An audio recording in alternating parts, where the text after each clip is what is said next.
This is our regulatory and quality considerations in the selection of active pharmaceutical ingredients. It's sponsored this session by Letco Medical. It is my great pleasure to introduce our speaker for this session, Eric Tosh. Eric Tosh is the VP Compounding Support Services with Letco Medical. Eric has led the Letco Medical Professional Services team since it was established in December 2000. His medical career began as a Navy corpsman in 1978, where he specialized in public health and occupational safety. After honorable discharge in 1984 from the Navy, he worked as a pharmacy technician at Methodist Hospital in Houston, Texas, while attending pharmacy school. After graduating from pharmacy school at the University of Houston in 1991, he worked at 2 different independent community pharmacies from 1992 to 2000. Eric grew the compounding at each site and integrated nutritional support, herbal medicine, and homeopathy into the compounding practice sites. Eric is a past president of the Alliance for Pharmacy Compounding Board of Directors and the APC Foundation Board. He is an APC Fellow, as well as a Fellow of the American College of Apothecaries. Wow, Eric currently serves as a regional director for the American College of Apothecaries as well. Holy cow, Eric, you have some credentials, and we are so looking forward to your presentation. Over to you, and thank you again, everyone, for your patience. Thank you, Heather. No, I'm just old, so I've been around a while. That's where all that comes from. Again, everybody, appreciate you joining us this afternoon and being so patient while we get through all the technology. We want to go through some interesting information, hopefully, on regulatory and quality considerations, how you go about picking your APIs, things to look at. So we'll just dive right in since we have a little bit of a delay, and I don't have any disclosures, no financial interests, the usual things. We've tried to keep this and have kept this as clean as possible for ACPE. So anything that may be specific to a company and what they do would need to be addressed after the program. Certainly can send questions in, but this will be a very what we'll call generic presentation in terms of things you need to consider when looking at APIs, and will not address anything specific to companies. And although I will have some comments about FDA and how that comes into play. At the end of the program, I want you to be able to go through, and I'm not going to read all these things. You guys and gals can read all this, but we just want to go over sort of topically on DQSA, the Drug Quality Security Act, how that applies to your API selection process. Some things to consider, what's suitable to use for compounding, and then how you go about developing a supply chain audit questionnaire. So there won't be an actual questionnaire at the end of this, but many of the bullet points that we go through, what we discuss, are going to be the components of what you use to develop a supply chain questionnaire. And we'll talk about where you may be able to find some templates for that. But that's really the conclusion is once you be able to answer these questions.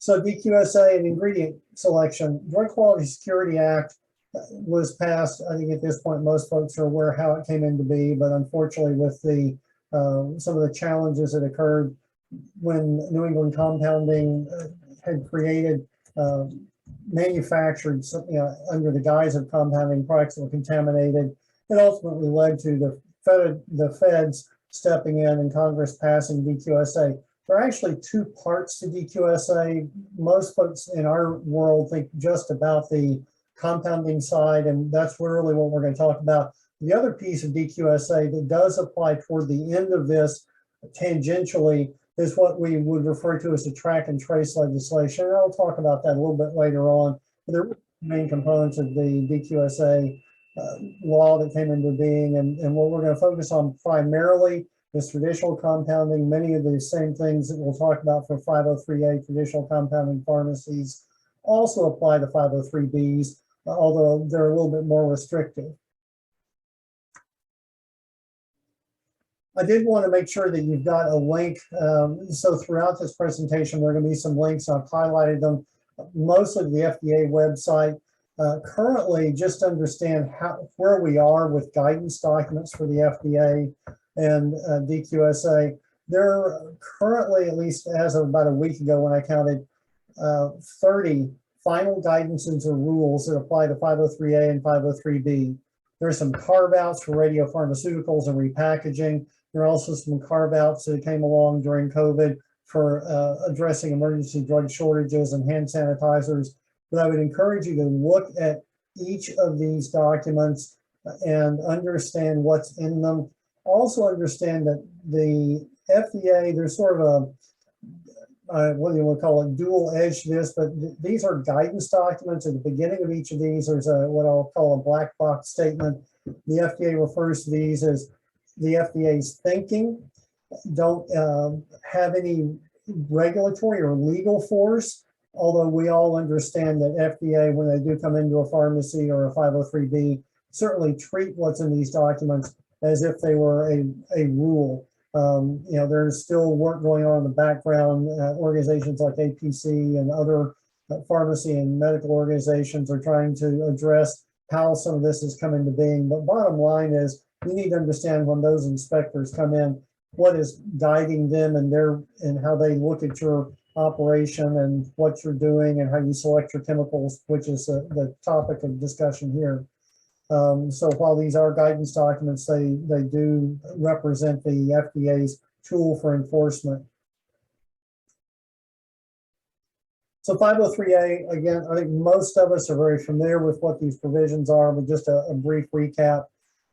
They provide a number of things and specific to API and ingredient selection, some general guidelines. Just a reminder, 503A, the DQSA, addresses human use compounding. This does not address veterinary use. There is work going on in the background. The FDA has issued a GFI for vet compounding.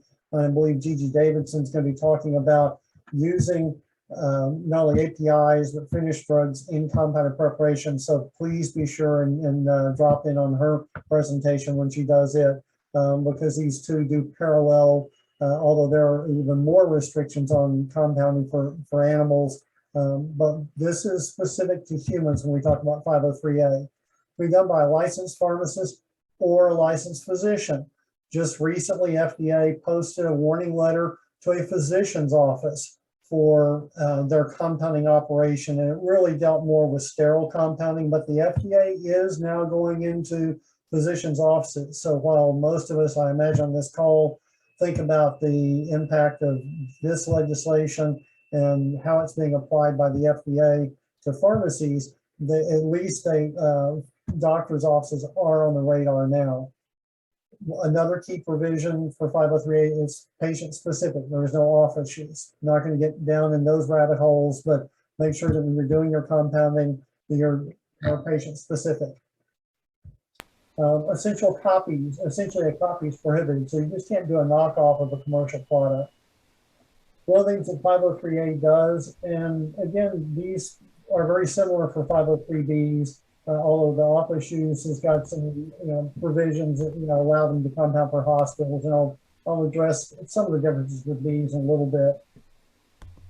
There are exemptions from the Food, Drug, and Cosmetic Act. Under FD&C, if you are not compounding in accordance with what the FDA views or the proper guidelines, then you're going to be, they'll basically say you need to be following current good manufacturing practices, the GMPs, labeling requirements, filing for NDAs and ANDAs on your compounded preparations. So 503A exempts you from these things as long as you're doing what you're supposed to.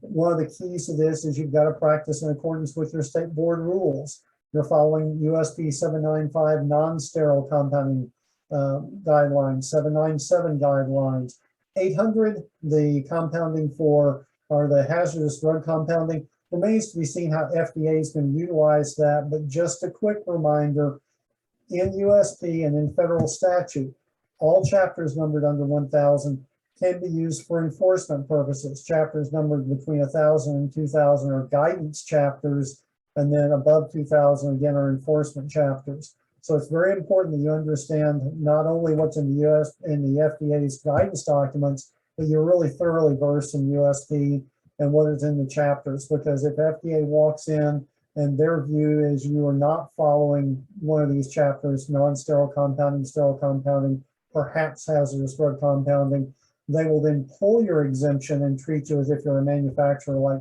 Pfizer or any big pharma company, Merck, Moderna, any of those folks that are out there, Abbott. So it's critical that you really do keep things tight. And when it comes to ingredient selection, understand what the requirements are for ingredient selection.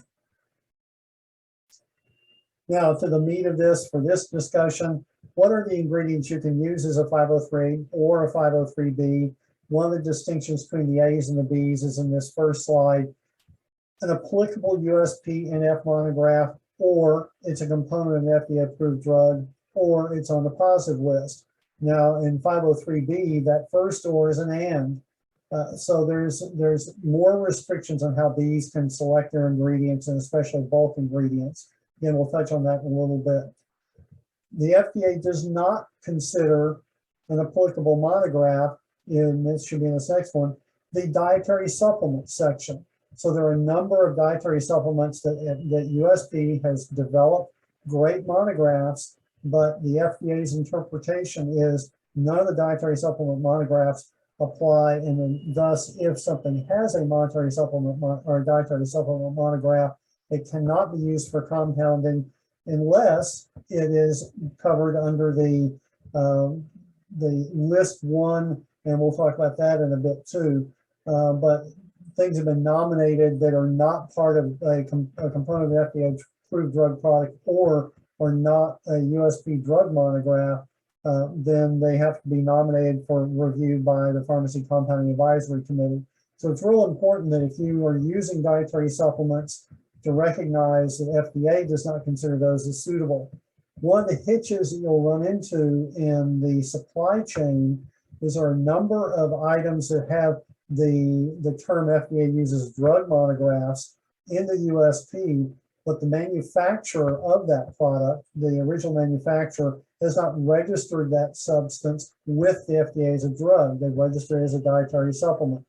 We see this with a number of amino acids. So if you're doing compounding with amino acids, I'll just pick one, L-lysine. Unless the manufacturer has registered it with the FDA as a drug substance, and there is a lysine monograph in the USP that would be recognized, then they register it with the FDA as a dietary supplement, and the labeling will call it a dietary supplement.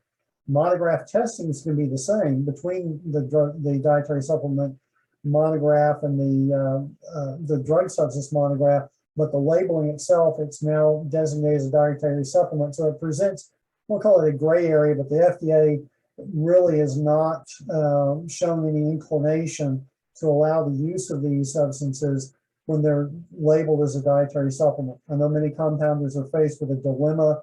You've got a patient who needs something, autistic child, someone with a metabolic disorder, and the only thing you can find is that substance that carries a dietary supplement labeling. That's something you just have to recognize that it does put you at risk, and you have to make a clinical decision and if you will, a legal decision on whether you want to keep compounding with that. And unfortunately, there are just not that many items that have both that are drug monograph that are registered, just because of the cost. It's, sometimes can be as much as 10 times more to register something and sell it as a drug substance as opposed to selling it as a dietary substance or supplement. So just understand that the FDA does not consider dietary supplements as an applicable USP monograph. Talk about positive list ingredients. DQSA set up what's known as a Pharmacy Compounding Advisory Committee. This is a task force, a committee that evaluates items that didn't meet those first two criteria, a USP monograph or a component of an FDA-approved drug product. And then they look at these, they're nominated.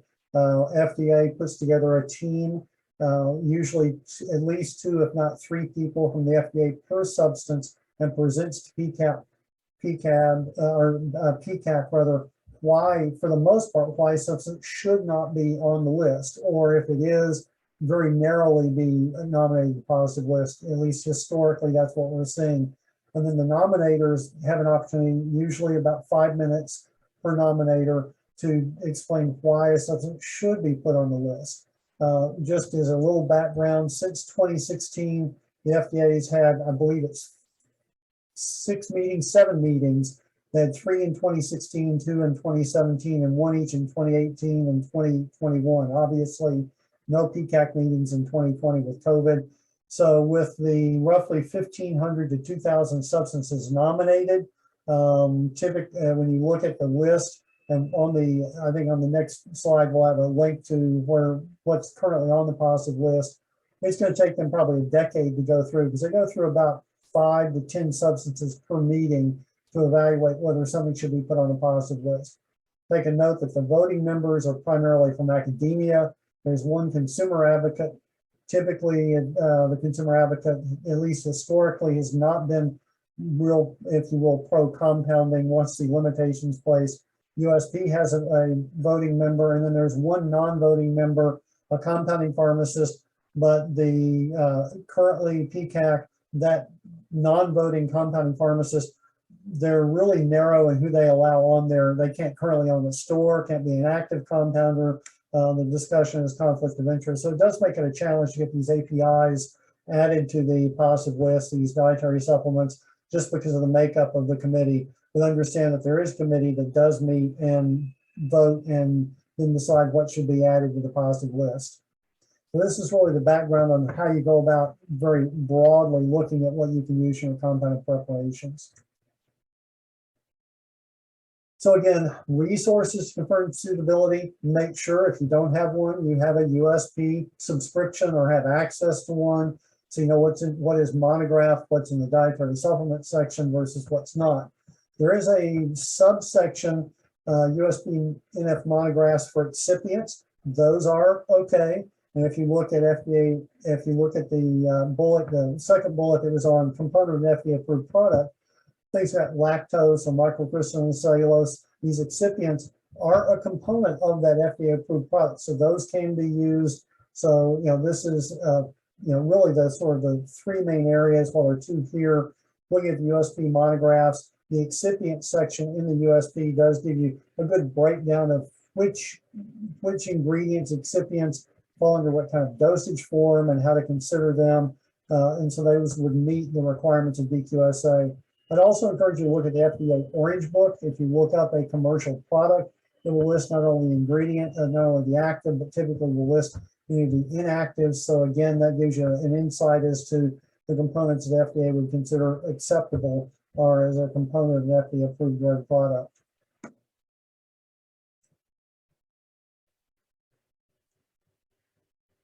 Some of the ways to, another piece of this, we've already talked about a little bit, list one. These are the items that were nominated. Currently, I want to say there's about 30 or 40 items that are nominated for review. There are 4 lists, 1, 2, 3, and 4. The real keys to think about are list 1 and list 3. List 1 were the items nominated with sufficient clinical evidence to then merit consideration by the committee. List 3 are items that were submitted that did not have enough clinical evidence. And that's part of that nomination process, is providing the clinical rationale for why something should be on the list. An example of something that was originally on list 3 that then got moved up to list 1 was melatonin. It's a dietary supplement. Originally, FDA said there wasn't enough information about it. I think it was primarily due to pressure from autism groups and kids with autism spectrum disorder that have circadian rhythm issues that really pushed hard, along with clinicians, doctors speaking up and saying, hey, we need to have this for our kiddos. And so it is up for consideration under list 1. So there are items on that list. And this second bullet, the FDA exercising enforcement discretion, goes to, as long as something's on list 1 and has not been considered, and you're not doing something really kind of crazy with it, they will not typically issue a 483, a finding if they come into your pharmacy, or a warning letter. So if you are compounding, for instance, with melatonin for an oral dosage form for an autistic kid, it's unlikely they're going to cite you for using the melatonin. They have the discretion to say, okay, it's on list 1, and as long as it's there and hasn't maybe made it to the final list, approved list of what's known as a positive list, they're not going to cite you for that. So you really need to make sure that you do understand what is on the list. They are updated typically once or twice a year. So you need to go in and keep current on what's been nominated for list one, and then what's been actually approved, if you will, approved by the committee to be added to the positive list. If you see something on list three that you think is important, there's a pathway to nominate those and get them in once you submit enough clinical evidence. So these are the resources for confirming from what I call a regulatory standpoint what's suitable to use. And really that's a key at this point is what's going to get you crosswise with the FDA or state board. 503B has their own list of ingredients, very similar to 503A. The FDA, at least so far, have really kind of narrowed it down to the 503B must use an FDA-approved dosage form first, unless it's on the shortage list. So you can't just go out and buy epinephrine and compound with the API. If there's a commercial epinephrine available, the FDA really insists that the Bs use the commercial products. It creates another list of problems, but they're really much more tightly bound to what they can use, and it's very difficult for the 503Bs to use bulk ingredients. They have to do a bit more hoop dancing, if you will, show clinical necessity, show that the items on the FDA drug shortage list, not the hospital drug shortage list, the HFS shortage list does not count. The only list that counts in the FDA's mind is what's on their drug shortage list. And then if you can show clinical necessity, you can use an API, but it does really become much more onerous and difficult for a 503B to use bulk chemicals. And they have the same provisions about you just can't copy commercial products. So we're kind of pivot now to supply chain audit. I think most folks are pretty familiar with selecting the APIs and the regulatory considerations. Supply chain audit, one of the things, and this is really where you have to start thinking about developing your own audit form and how you want to develop that.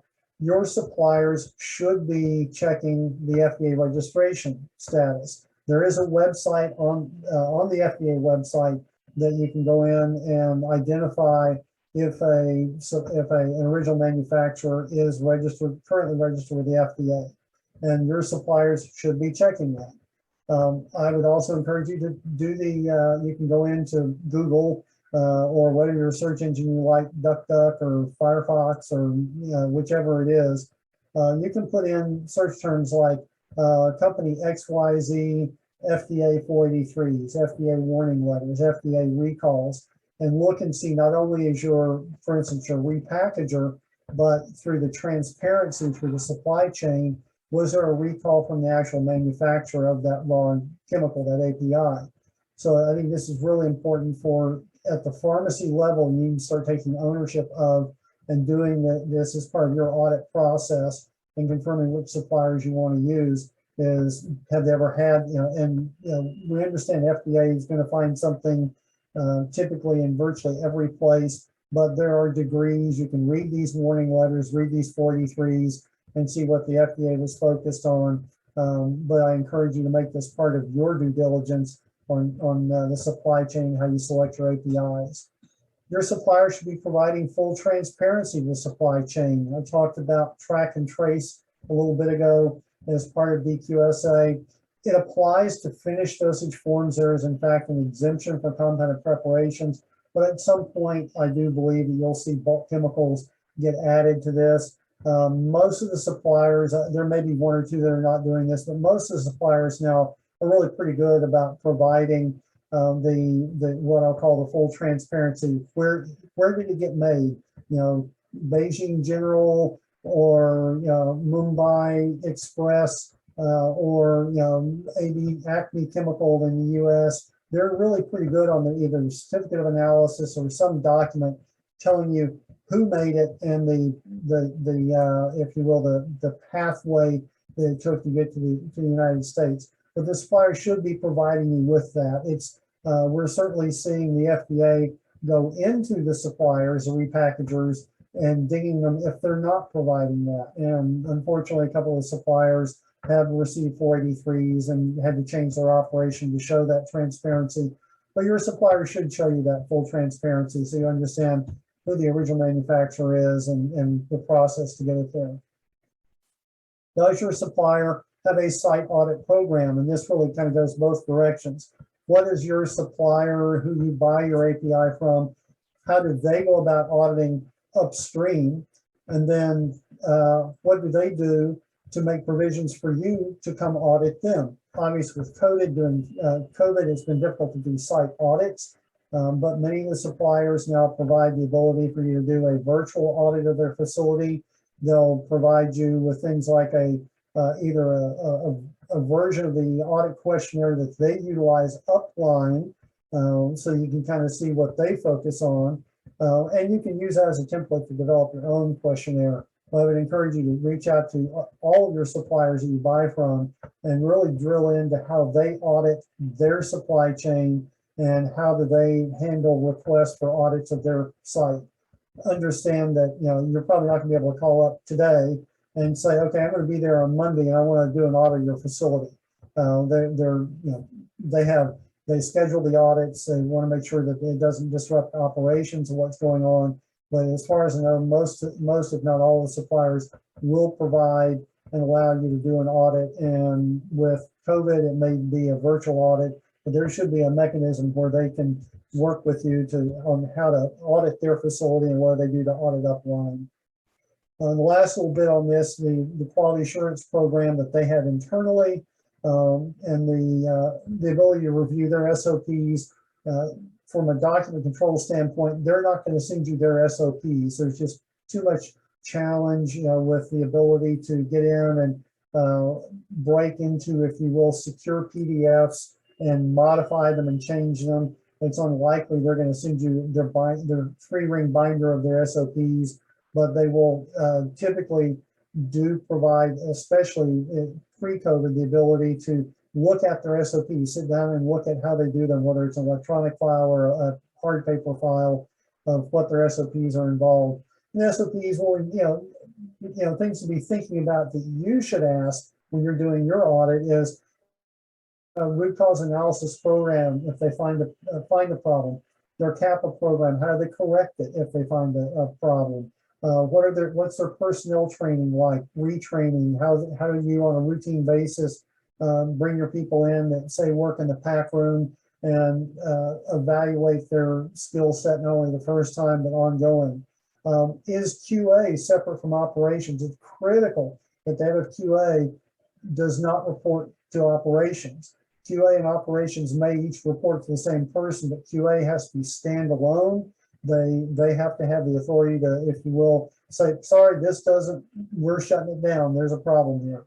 And they should not be overruled by operational considerations. And it may even be granular things. What's the company's ability to monitor storage temperature? Is it done electronically? How do they do that? How do they handle temperature excursions? So there are a number of very granular issues that are part of the QA program that your supplier has that you can then model into your own internal QA program.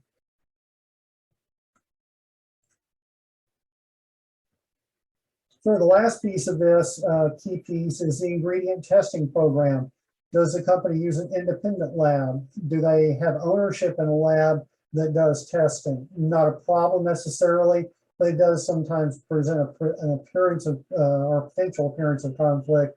Do they use more than one lab? Is there a lab that's specific for testing a certain type of chemical versus just generic? Labs should be registered with the FDA. They do not need to be ISO certified. ISO is just another, I won't say another, it's a process organization. They evaluate your processes and how you control them, how tightly you keep things. So some labs are not ISO certified, but it's a good certification to have.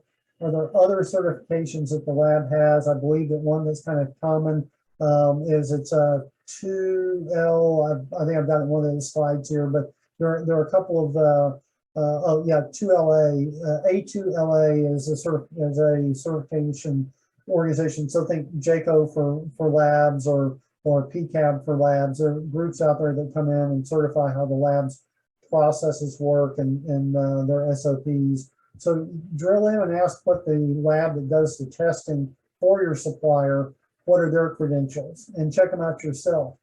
Has the lab developed USP test methods? There are some of these labs that actually work with USP and develop the stability indicating methods for the ingredient. That would be a gold standard in my mind. So as a lab you're using, working with USP to develop these test methods.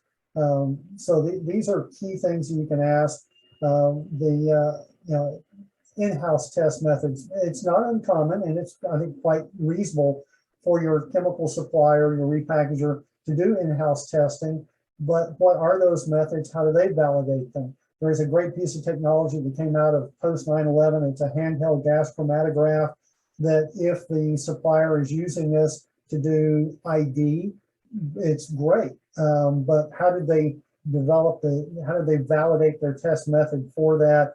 Did they just do it once, or did they do it 3 times? How have they gone about validating those in-house test methods? And some of them may be as simple as, going back old school organic chemistry, melting point, moisture analysis. So it's fine for them to have these internal verification methods, but they should always have some sort of independent lab outside that they're double checking. And is that process done on every lot once a year? How are those APIs tested? So you've got a quality API that you're working with.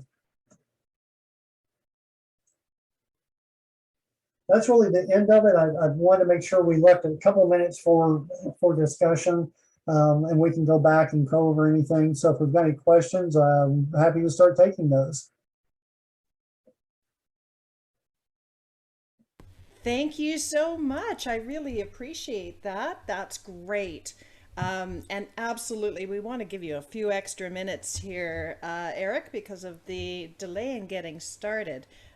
We do have some questions here for you. So I'm just going to stop your sharing here. I think everybody has got your email address, and that way they can get the two of us for some questions. And again, once again, if you have any questions for Mr. Tosh, please put them in our chat, either here in the Zoom or in FeedLoop. Our stream is going out through our whole platform right now and has been for the last few minutes. So hopefully everybody has some questions. Please feel free to put them in the chat. Our first question here is from Bradley. Thank you for that, Bradley. He says, thanks for the talk. And do the ingredient selection for compounded medications apply to inactive ingredients or only API? It is for everything. So while we talked about API here as active in pharmaceutical ingredients, that's why I did mention the excipients. They would also have to have a USP monograph. So as an example, back in my earliest days of compounding, it was very common when you did a oral hormone therapy capsule, you might want to use acidophilus as a filler, help with the recolonizing the gut with the good bacteria. Unfortunately, acidophilus does not have a USP monograph that would be recognized. So this is why it's real important to go through and look at the, if you will, that piece of the discussion. The component of an FDA-approved drug product includes those excipients. So you can look at a commercial product and see, did they use microcrystalline cellulose? Did they use cornstarch, potato starch, rice starch, all common excipients, lactose, the various forms of lactose. And if you look at the USPNF excipient monograph section, and there's a separate one, it'll list almond oil, but it doesn't list grapeseed oil. So almond oil NF would be fine. Grapeseed oil NF or grapeseed may not be if it's not listed.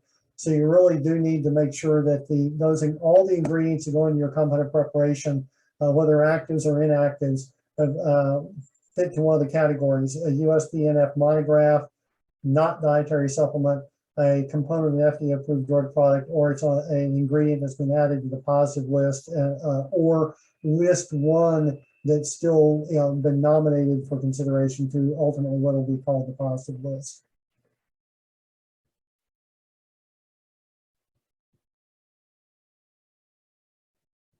Sorry, unmute. Thank you for that, Eric. One of the questions we had here was, should I be visiting my supplier? Can you tell us a bit about that? In a word, yes. Like I say, I can't speak for all suppliers, but the ones I'm familiar with do provide an audit mechanism.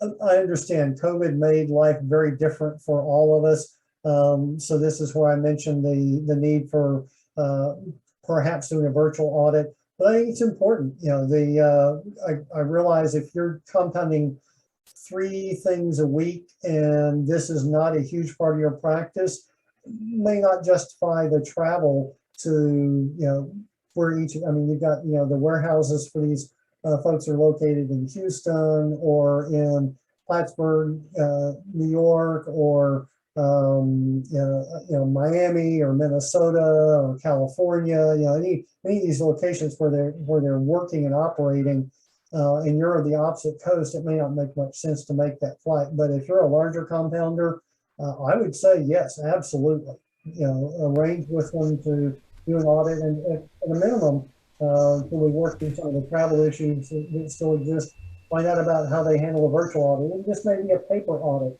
You may not have a little drone camera flying through the building, but I would imagine most of them are set up to do virtual paper audits, and can at least answer a lot of those questions for you. You can have that in your file. If you can arrange a site visit, absolutely.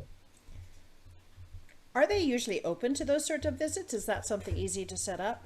The ones I'm familiar with are open. They just may, you know, require that you schedule it. You know, because some of these folks are not only working with compounding pharmacies, they may be providing bulk chemicals to big pharma. So they've got Pfizer that's coming in for the day to look at what they're doing, or Abbott, or SmithKline French. I'm not sure who all the big pharma folks are anymore. There's been so much consolidation.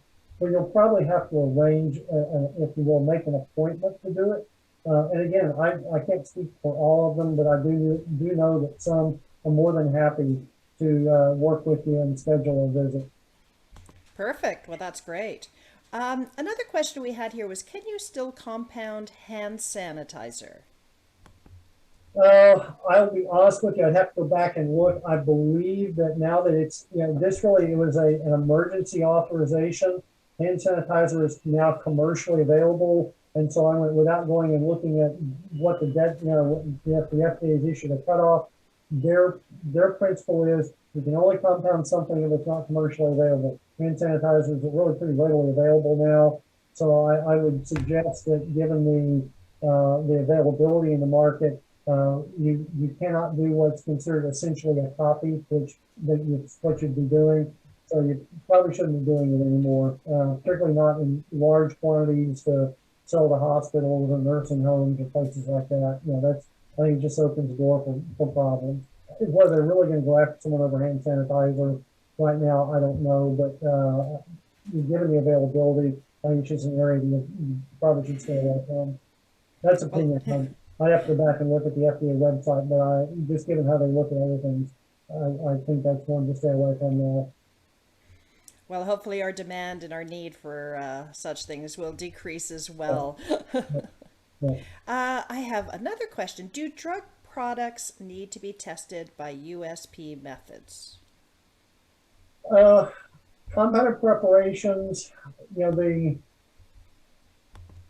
there's nothing explicit other than if you're doing sterile products, there are some requirements for testing for sterile products.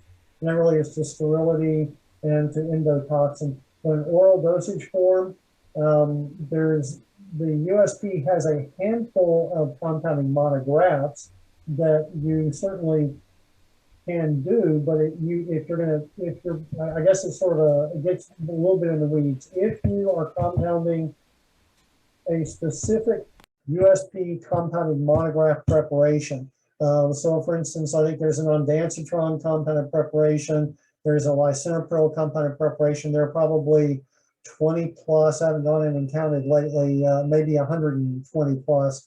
But there are a number of official USP compounded preparations.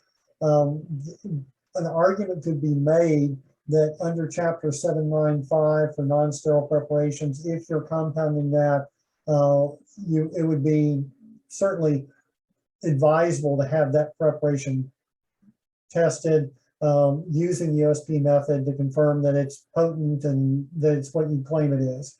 But if you're not compounding the exact USP compounded monograph preparation, then there's really not a way to test that. certainly the analytical labs that I'm familiar with are very capable of, if you send them a 100 milligram progesterone capsule, they'll ask you what's in it. They've developed methods internally to confirm, do I have 100 milligrams plus or minus some percentage, usually plus or minus 10%.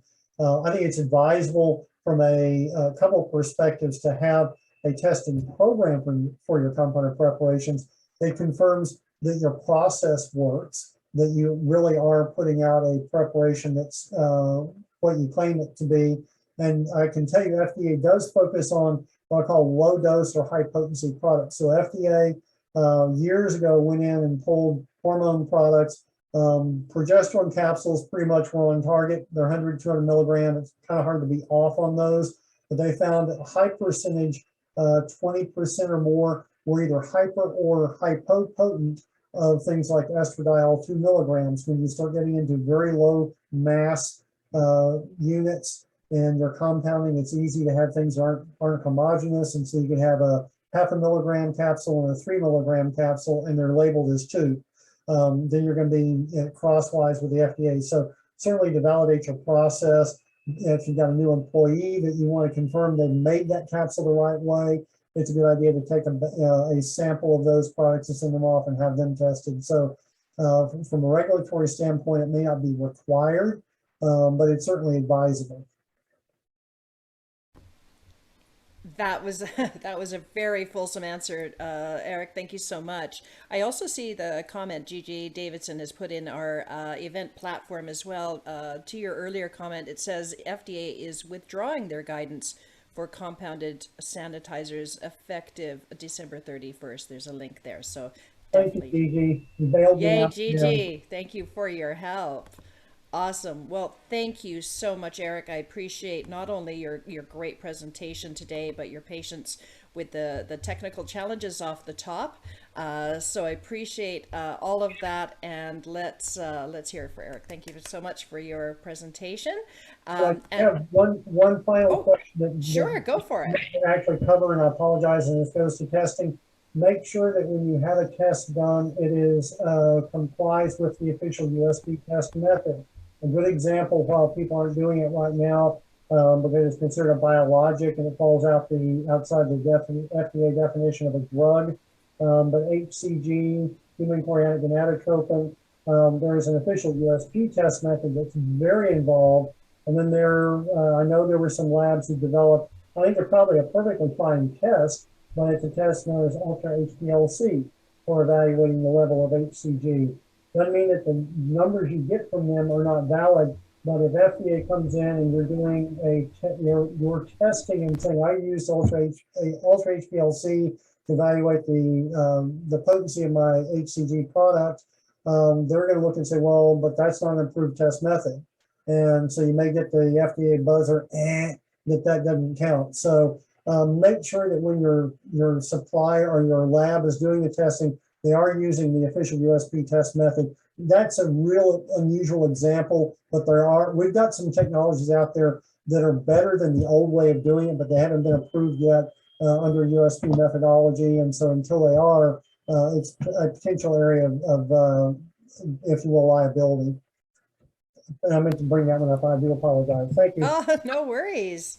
Awesome. Well, definitely keep the conversation going in chat, and hopefully, Eric, you'll have a chance to jump into the platform at a later date and add any further content that you wish. I really appreciate that. Thank you again.